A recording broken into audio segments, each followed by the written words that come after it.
김성환의 시사야.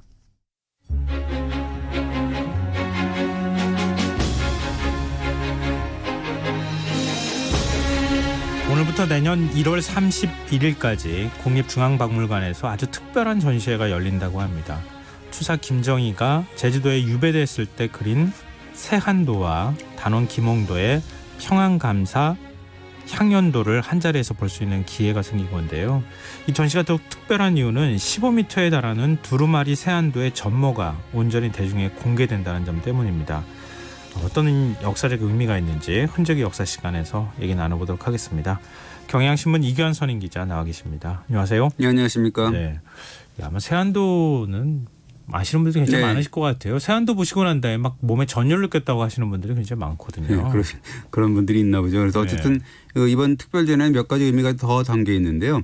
이 세한도를 마지막으로 소장하고 있던 분이 지난 9월에 국립박물관에 세한도를 기증을 했거든요. 그래서 기증한 후에 첫 번째 특별전이다라는 특별한 의미가 있고요. 그다음에 이 세한도가 원래 추사가 그린 그림은 길이가 한 70cm 정도 되는데요. 이 지금 세한도라고 하면은 전체 길이가 약 14.7m 그러니까 15m 정도가 될 정도로 굉장히 깁니다. 사진으로 담을 수가 없어서 제가 신문에 실을 때도 6조각으로 나눠가지고 신문에 실을 정도로 너무 길어서 그렇습니다. 그리고 그 길이 15m 되는 작품 전체를 특별전에서 전부 펼친다라는 거고 그것이 14년 만의 일이라고 합니다. 근데 세한도가 15m가 넘는 대작이라는 거는 저도 잘 몰랐거든요. 예, 그렇습니다. 세한도라는 작품 원래 그 1844년에 추사 김정희가 제주도 유배 생활을 할 때 이 청나라에서 출간되는 각종 책을 변함없이 보내준 제자이자 역관인 이상적이라는 분한테 그려준 거거든요. 그래서 논어의 자한편에 등장하는 구절을 인용해서 추운 겨울이 되어서야 소나무와 잣나무가 시들지 않으면 알겠구나. 그대 이상적이야말로 뭐 추운 겨울에도 시들지 않은 소나무와 잣나무가 아니겠는가라고 이제 하는 그런 거거든요. 네, 여기서 이제 세한도라고 하는 그 그림의 명칭이 생긴 거잖아요. 네, 그렇습니다. 근데 이게 구체적으로 어떤 내용을 담고 있는 거예요? 사실 뭐 아무리 친한 사이에도 유배형을 당하거나 이렇게 불행한 지경에 빠지게 되면 친구들이 다 떨어져 나가고 뭐 지인들이 그러지 않습니까? 그래서 그러나 이상적이라는 제자는 굳은 절개로 변함없이 책을 보내줬다.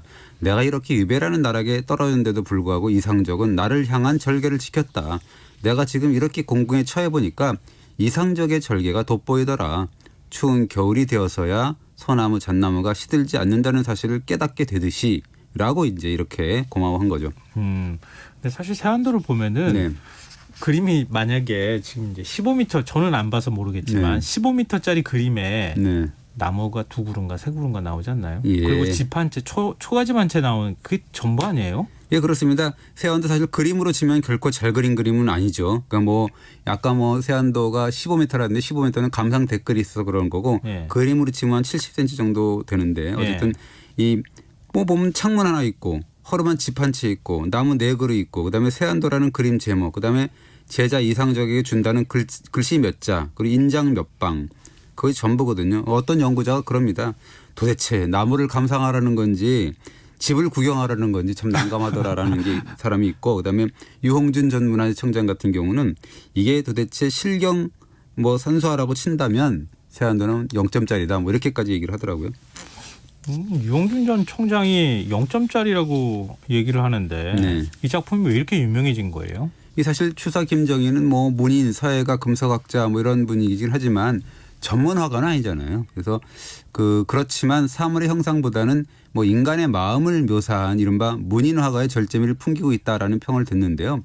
이 추사 김정희 하면 늘 얘기를 하는 것이 문자향과 서검기입니다. 뭐냐면 글씨나 그림을 그릴 때는 반드시 문자향, 그러니까 문자의 향기와 서검기, 책의 기운이 있어야 된다라는 거거든요. 그래서 연구자들이 바로 이 세한도에 바로 추사의 문자향, 서검기가 고스란히 담겨 있다라고 얘기를 하더라고요. 그림을 저는 개인적으로 처음 봤을 때 의신연스럽다 그래야 되나요? 느낌상으로 그런 느낌 받았거든요. 근데 지금 이제 문장이라고 하는 게 거기에 써 있는 글의 느낌이라든가 추사 김정희의 당시 상황이라든가 이런 것들이 다 여러 가지를 결합되면 얘기죠. 그림이 달라 보인다는 거잖아요. 그렇습니다. 그래서 사람의 눈이 좀 간사해요. 그래서 그냥 황량하고 뭐 재미없고 단조롭고 뭐 이렇게 하는데 연구자들 설명을 듣고 보면 뭔가 좀 느낌이 달라지죠. 어떻게 달라지냐 하면 이 그러니까 문자양 서검기의 눈으로 보면 다르다는 건데 가만 보면 뭐 세안도는 집을 중심으로 해서 좌우에 소나무와 잣나무가 대칭을 이루고 있고 네. 주위를 텅 빈 여백으로 처리해서 뭐 극도의 절제미와 간략함을 보여주고 있다라는 거고 그다음에 거친 붓질로 한 채의 집과 고목이 풍기는 겨울철 스산한 분위기를 맑게 표현하고 있다. 뭐 이런 식으로 한다든지 마른 붓질과 무게 농담, 간결한 구성 등이 문인화계의 내면을 보여준다는 평을 받는다. 뭐 이런 식의 어떤 평이 좀 달라지게 되는 거죠. 꿈보다 해몽인가요? 저는 솔직히 말해서 개인적으로는 이러한 그 황량한 네. 그런 문인 사대부의 그림을 좋아하지는 않습니다. 왜냐하면 문자양 서검기가 없어서 그런 것 같고 어떤 건지 잘 몰라요. 화려한 거가 더 좋아요. 솔직히 말해서. 근데 그렇긴 한데 그래도 어쨌든 세안도는 대단한 작품이다. 뭐 제가 이렇게 뭐 마구 표현할 수 있는 그런 작품은 아니라는 거고 네. 이 제주도 유배 생활 중인 스승을 잊지 않은 제자 이상적의 절개를 표현하면서도 유배 생활에 지친 추사 자신의 몰골까지 세안도에 담았다. 그래서 중의적인 표현을 한다는 거거든요. 그래서 되게 유명한 거고 그러나 이 작품의 가치를 더 높이는 그런 요소가 더 있죠. 어떤 거요? 그러니까 이 세안도 작품을 본 당대 청나라 문인 문사 16명하고 그다음에 한국인 4명 등에서 총 20명의 감상 글이 계속 달려 있습니다. 우리 그림에는 그거 안 보이는데요. 어디에 붙어 있다는 거예요? 뒤에 계속 붙어 있는데 우리가 세안도 하면 그 그림하고 예. 김정희의 글씨만 봐서 그렇지 예. 계속 이렇게 이어 붙여놨어요. 아 그래요? 예, 그렇습니다. 우리 인터넷 댓글 달리듯이 그렇게 네. 댓글을 달아놓은 거예요? 그래서 이제 댓글이라고 하면 좀 가벼워 보여서 네. 이 당대 문사들의 감상 댓글이라고 약간 좀 얘기하기가 무방할 것 같은데 받은 댓글만 20명 정도니까 와. 그리고 원래 그래서 애초에 가로가 한 70.4cm 되는데 그런 20명의 댓글이 이어지면서 15m에 육박하는 두루마리 장관이 됐다라는 거거든요. 네. 왜 이 두루마리가 됐다고 하는지 이제 네. 명확하게 이해가 됐는데요. 근데 궁금한 게 추사 김정희는 그때 제주도에 유배됐을 네, 때 네. 그림을 그려서 네. 지금 한성으로 보낸 거잖아요. 네, 그 이상적이라는 분이 문인 서해 가면서 통역관이라고 그랬지 않습니까? 예. 그래서 12번이나 청나라를 오갔거든요. 그럼 그 그림을 들고 청나라를 간 그렇죠. 거예요? 추사한테 그 받아가지고 내가 이거 빨리 청나라 가서 내가 아는 지인들한테 이거를 빨리 보여줘야 되겠다. 그래서 감상글을 좀 받아야 되겠다라고 해서 그걸 또 받아서 제주도에 있는 그 스승한테 빨리 보여줘야 되겠다. 이런 마음으로 뭐 가져갔다 그러죠. 그럼 통역관이었는데 이렇게 했다는 얘기는 네. 뭐라 그럴까요? 청나라에 상당히 많이 지인들, 문인들을 알고 있었다는 얘기네요. 그렇죠. 뭐 이상적이라는 분이 역관이기는 해서 그래서 조선에서는 좀 신분이 낮았다 손 치더라도 청나라에서는 뭐 말이 통했으니까 얼마나 또 많은 문인들하고 사였겠습니까. 그래서 이 1844년에 그 조선이 청나라에 보내는 정기 뭐 사절단이 있습니다. 동지사라고 하는데 수행을 네네. 해서 북경을 방문할 때 이 그림을 가져갔어요. 그래서 이듬해 1845년 1월 13일 날 중국인 버신 오찬이 베푼 초대연에서 중국의 문인 학자들한테 이 그림을 보여줬습니다.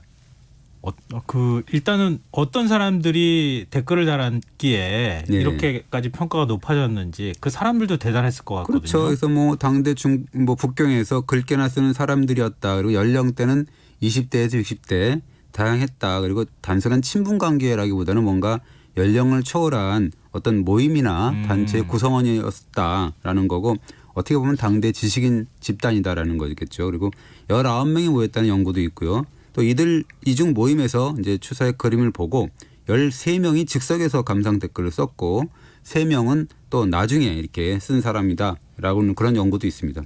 어떻게 그림을 평했는지 궁금하거든요. 예, 그렇습니다. 뭐 예를 들자면 오찬이라는 사람은 어떻게 썼냐면 절개는 숲속나무 같아서 오랜 시간 지나야 완성되지만 소나무와 잣나무의 본성 속에는 그 절개가 들어있네. 군자는 힘들수록 단단해지니 받아주지 않는다고 무얼 탓하리 세안도에 시 지어 올리니라고 해서 이제 이 추사의 그 어려운 점 이런 것들을 네. 좀 이렇게 참고 지내라라는 그런 얘기를 했고요. 그다음에 그러니까 김정희는 바다 밖에 뛰어난 영재 일찍부터 그 명성 자자했네. 명성은 훼손되어 갈 곳 없고 세상의 그물 속에 걸려버렸네. 도도하게 흘러가는 세속을 보니 선비의 맑은 정신 누가 알리요라고 쓴 반증위라는 분이 썼고요. 그다음에 김정희는 이름을 떨친 기특한 선비 푸른 구름 닿을 듯 우뚝 서서 고상한 사람만 친구 삼으니 모두가 같은 기질 품고 있다네. 바람소리 한바탕 몰아친 뒤에는 푸르름이 무리 중에 돋보인다네 이런 풍계분이라는 사람이 또 쓴 글이 있습니다. 요즘 인터넷 댓글을 이렇게 쓰면 어떨까 이런 생각이 문득 들었는데요. 이 다 선풀밖에 없었어요. 그렇습니다. 뭐 저도 가끔 기사 쓰면은 악플을 받는데요. 별의별 얘기를 다 듣는데 그래서 저도 선풀만 받고 싶은데 그게 잘 안 되는데 어쨌든 이 선풀만 있었죠. 그래서 어떻게 보면 되게 바람직한 현상이죠. 그래서 뭐 어떤 분은 추사라는 그 이름 들은 지 오래됐고 얼굴 한번 보지 못해서 안타까웠네. 학문은 산악에 정통한 데다가 경사 또한 훤하게 꿰뚫고 있어서 중국의 가이나 그 동중서 같이 참 저 사람 저 나라의 선비로구나라고 하는데 가이나 이 동중서는 중국 한나라 시대의 문인 그다음에 유학자로서 대단한 분들이거든요. 네. 거기에 이제 비겼다라는 거고 그리고 8년 전에 아쉬운 이별 가물가물 아득한데 뜻밖의 만남이라 반갑네.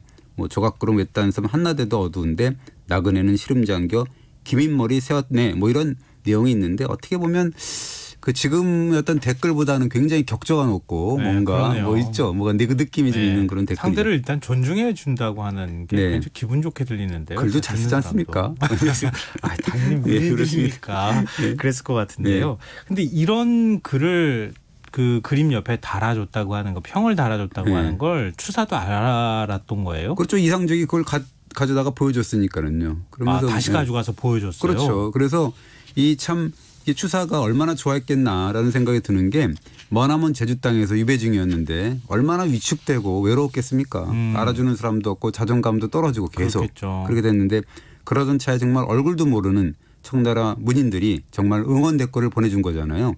감격했죠. 그래서 뭐 대단히 하여튼 기뻐했다라는 얘기가 나옵니다. 그래서 아마 살아가야 될 목표가 생겼을 것이다 라고 해서 이제 그러면서 이제 세안도에 그러한 16명의 중국인 문사들의 글이 달린 거죠. 근데 주로 청나라 문인들 말고 네. 당시 조선의 문인이나 뭐 선비 이런 사람들은 혹시 글을 안 달아줬어요? 당신은 아니고 네. 이 나중에 이 세안도가 이상적의 제자인 김병선이라는 분의 소유가 되고요. 그 네. 김병선의 아들인 김준학이라는 분이 또 갖고 있게 되는데 그 세 번째 소유자가 된 김준학이라는 분이 1914년에 중간중간에 이렇게 글과 시를 세 편을 써놓은 게 있고요. 그다음에 나중에 소유자가 된 손재영 서해가 국회의원을 지낸 분이 있는데 그분이 1949년에 정인보와 이시영 그다음에 오세창 선생의 글을 받아서 계속 또 붙여놨습니다.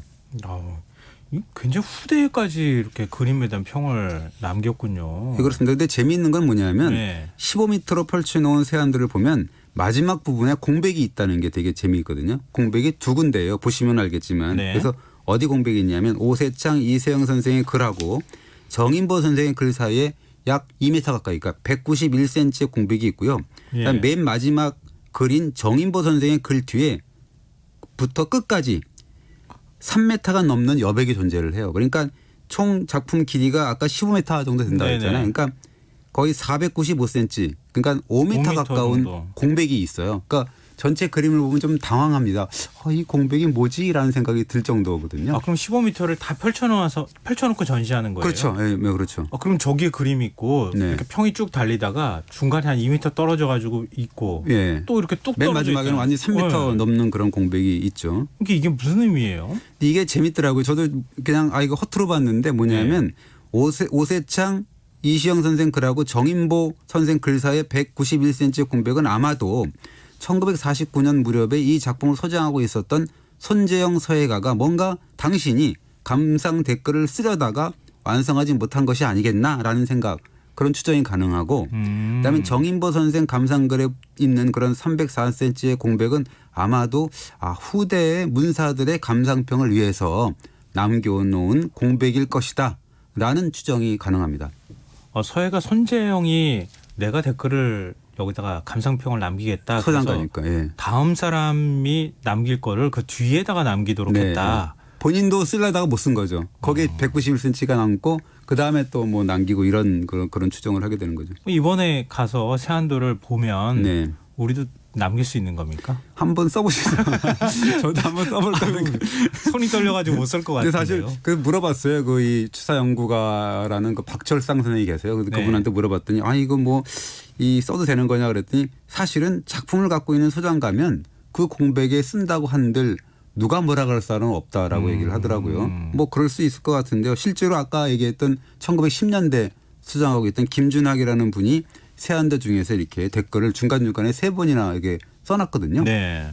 근데 아무리 소장자라 그래도 제가 아까 손 떨릴 것 같다고 네. 말씀드렸는데 네. 이거 작품을 망가뜨릴 수 있다고 하는 걱정을 할 것 같거든요. 그렇습니다. 지금 뭐 어느 누구가 이런 세안도에 감상 댓글을 달 수 있겠습니까? 네. 솔직히 뭐 정사상 못 달 것 같고요. 그럴 자격이 있는 사람이 없을 것 같고 그거는 훼손이죠. 그러니까 그리고 지금은 또 국가 소유가 됐잖아요. 아, 후대가 남기려고 했는 근데 남기라고 모든 남겨줬는데. 사람이 이분은 괜찮겠다라고 해야 되는데 요즘 같이 이렇게 첨예하게 논쟁이 있고 그러는데 어느 누가 그걸 쓰겠습니까? 못 쓸 것 같아요. 야, 요즘엔 손글씨도 잘 안 쓰는 세상에 그렇습니다. 손으로 이렇게 네. 함부로 손글씨 남겼다가 진짜 훼손이 될 수도 네. 있겠다는 생각이 드네요. 근데 앞서도 제가 제일 먼저 질문 드리고 싶었던 부분인데 이렇게 소중한 그림을 네. 어떻게 이 국보급 정도 될 것 같은데 국가에다가 국보급이죠. 선선히 네. 그냥 그 기증을 합니까? 그 세안도를 마지막으로 소장한 분이 개성 출신 사업가입니다. 그 손세기 손창근 부자인데요. 이 손세기 선생은 뭐 개경에서 인삼무역 재배 사업했던 실업가죠. 근데 이게 개성상이 나면은 굉장히 유명하지 않았습니까? 그렇죠. 근데 그 개성상인 그렇게 번 돈으로 문화유물을 이렇게 그 수집한 가문으로 유명한 거고 네. 74년도에 이미 뭐 보물급 초서 이런 것들을 고소한 200점을 서강대에 기증을 했고 이 2018년 이맘때에도 국보급 이 추사의 불이선난도라고 해서 난초 그림이거든요. 이런 것들을 한 304점을 국립박물관에 기증을 한 적이 있습니다. 와. 이미. 이게 문화재 수집에 엄청난 돈 투자했을 것 네. 같은데요. 그러니까 어떻게 그렇게 기증을 선뜻 하겠다고 마음을 먹은 거예요? 그러게요. 사실 2018년에 한 300점 넘게 기증할 때 세안도도 기증을 하려고 그랬는데 요거 하나만 이렇게 아까워서. 뭐 아깝다기보다도 좀 그랬던 것 같아요. 그래서 이제 하나만 남겨두고 있는데 언젠가 기증을 하겠다. 당연히 하긴 하겠지만 지금은 아니다라고 말씀하셨어요. 근데 이제 올해 들어서 그래도 이 세안도만큼 내 약속대로 기증하마 해가지고 이제 올해 기증을 결심하게 된 거죠. 아니 지금 저희 매월 뭐 어디다가 이렇게 뭐라 그럴까요? 네. 사회 좋은 사업에다가 네. 돈 이렇게 조금씩 내는 것도 그것도 사실 선뜻 결정하기가 어려운데. 저는 못할 것 같습니다. 이게 사실은 무가지보로라고 하고요. 네. 뭐 가치로 봐갖고는 1,000억이니 뭐 이렇게 얘기를 하거든요. 1,000억이요? 1,000억 이상 된다고 하는데 뭐 가격으로 따질 수는 없는 거죠. 근데 어쨌든 네. 그런 그 가치에 있는 그런 문화재를 사실 이렇게 선뜻 기증한다는 거는 그건 있을 수 없는 일이라고 생각을 해요. 저 같은 경우는 그런 것 같은데. 저도 엄청나게 주저할 것 같아요. 근데 이 기증자가 손창근이라는 분인데 이분은 이제 네. 올해 우리 연세로 92살 되시거든요. 그래서 이분은 그냥 내 물건에 조건이 없어요. 손아무개라는 기증자만 이렇게 하면 된다. 그것으로 만족하고 싶다 그러고 기증식 때도 번거롭다 그래가지고 언론 공개도 안 하고 이번 특별전에도 초대하려고 그래도 됐다 그러고 뭐 싫다 그러고 그랬다 그럽니다. 지금 좀 아프시다 그러거든요. 건강이. 그래서 모쪼록 쾌차하시길 바랍니다. 네, 정말 네. 쾌차하시고 더 오래 많은 분들이 기억할 그렇습니다. 수 있도록 예. 살아계셨으면 좋겠습니다. 이거 정말 대단한 일입니다. 근데 오늘부터 사회적 거리두기 2단계로 강화가 됐는데 네. 아까 청취자분도 문자 남겨주셨는데요. 지금 이런 상황에서 가서 볼 수 있습니까? 전시회 이렇게 물어보셨어요. 예, 30분마다 50명씩 입장시키고요. 40명은 인터넷 사전 예약을 하고 10명은 현장 발권인데요. 정확하게 홈페이지를 검색을 해보시고 가시기 바랍니다. 30분마다 50명씩 입장시키고 네. 40명은 인터넷 사전 예약으로 네. 10명은 현장 발권. 예. 이전에는 현장 발권이 안 됐던 적도 있었는데. 되긴 됐는데요. 예. 가보면 이제 뭐 또 현장 발권하는 사람들이 많으면 또 뭐 이제 발권을 못하는 경우가 있어서 그렇죠, 그랬겠죠. 그렇죠. 예. 이번에는 딱 배분해서 선착순으로 현장 발권도 한다. 미리 예약하시는 게 좋을 것 같아요. 그렇죠. 네, 미리 네, 예약하시는 게 제일 네. 편하죠. 이것도 경쟁이 좀 치열하겠는데. 그렇습니다. 예, 미리 예약하고 예약사항 확인하시기 바랍니다. 자, 흔적의 역사 지금까지 경향신문 이기현 선임 기자와 함께했습니다. 고맙습니다. 네, 감사합니다. 오늘 모바일 상품권 당첨자는 홈페이지 공지사항에서 확인하실 수 있습니다. 김성환의 시사 오늘 순서 여기서 마치겠습니다. 편안한 밤 되십시오.